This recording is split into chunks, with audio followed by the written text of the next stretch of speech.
La diseuse de livres. Elle se promenait avec sa petite robe, malgré son âge avancé.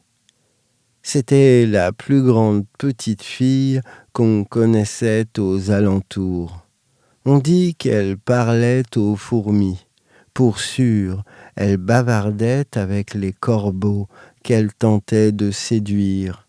Elle dansait en marchant jusqu'au bout des rues et des allées. Elle aidait aussi les vieilles personnes à traverser. Elle souriait aux enfants, disait bonjour aux miséreux. Belle, elle en avait été conduit tant et tant. C'est qu'on la confondait tout avec une speakerine ou avec une artiste. L'on ne s'y trompait pas. Elle avait fait de sa maison une bibliothèque. Elle écrivait aussi.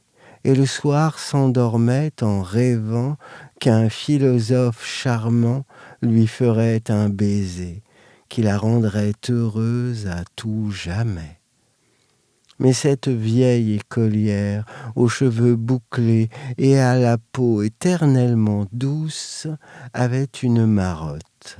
Je vous laisse juger de son effet sur vous.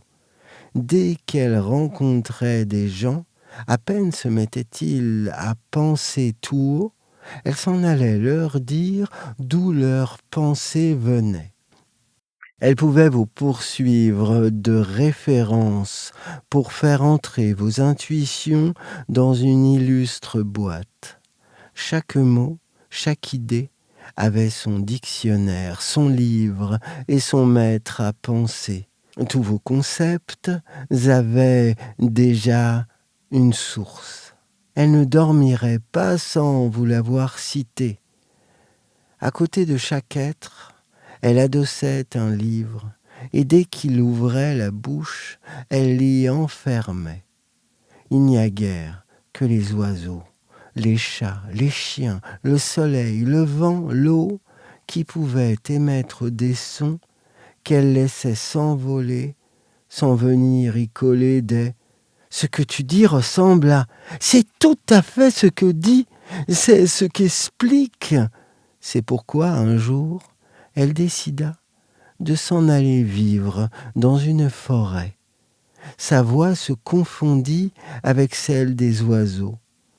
Sa bouche et puis leur bec se mirent à chanter de concert. Elle prit ses jambes à son cou pour courir aux côtés des loups, jouer avec les lapins. On put l'apercevoir au loin sur le dos des cerfs. Certains disent même qu'elle a appris leur langue. Pour ma part, je crois qu'elle ne reviendra pas.